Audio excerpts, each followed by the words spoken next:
So we've done 3-1, 3-2. Now we're going to do 3-3. Okay. Transactions affecting owner's equity and asset accounts.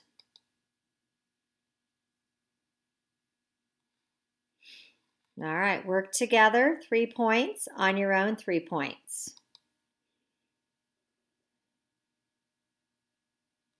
Oh, we've got several transactions here. Again, here's our chart of accounts, if we're ever unsure. Okay, so the 12th paid cash for rent. So again, we're going to keep going. So the 12th. Now, my obvious is paid cash. It's a check. I can also look at the source document. So a C4 means I'm going to have a cash credit of $650. Okay. So I've got my credit. Now I need my debit. So I paid for rent. If I'm unsure, I'm going to go to my chart of accounts and see I have a rent expense. Okay, I'm going to pin it just like that. Rent expense, and that's going to be a debit for $650. So I have a general debit to rent expense and a cash credit for $650. Okay, 13th, receive cash from sales, $2,500. So that's going to be a cash debit. I know you can't see that column heading, but that is a cash debit, $2,500. And it's going to be a sales credit of $2,500. And my source document is going to be a tape on the 13th. It's my cash register tape. Now, I do not need an account title. I'm just going to put a check mark in there because both of my amounts are in a specialized column. All right, 14th.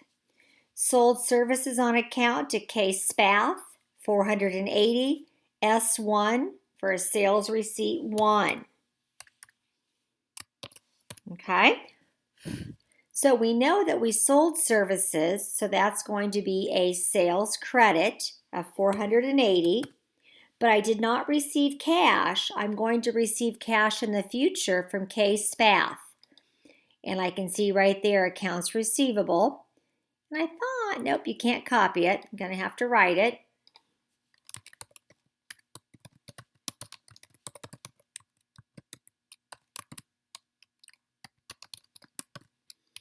And that's going to be a general debit for $480. Okay?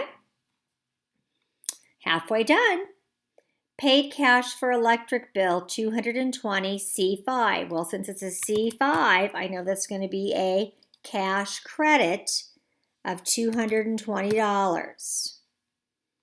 Can't forget the date of the 19th. So now I'm going to have a general debit of $220. I'm not sure what account yet. So electric bill, and so I go over here and electric bill is going to be utility expense.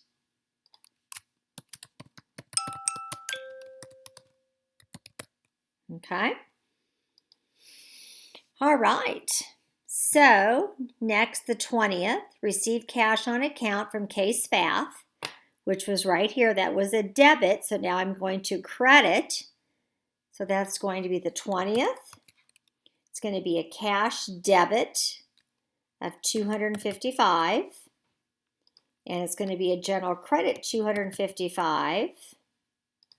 From accounts receivable, because she's paid off her bill, K. Spath. Okay. And last transaction, the 21st. Paid cash to owner as a withdrawal of equity. Oh, I forgot this is R2. I would have missed a point there. That's a receipt. That's why it's a cash debit. This is going to be a check. So it's going to be a cash credit of $1,500. Now I need to know my debit. Owner withdrawal is going to be drawing. And Norma Dirks, that's what I thought.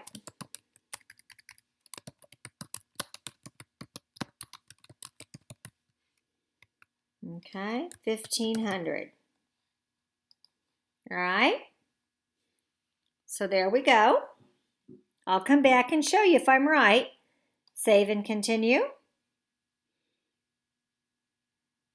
You're going to do this 6 transactions. Save and continue. I'm done. Great assignment. Yes, great assignment. And there we go, 3 out of 3. Okay. So when you come to class, you'll do this at home, and when you come to class, we can talk about it. All right? And there you go.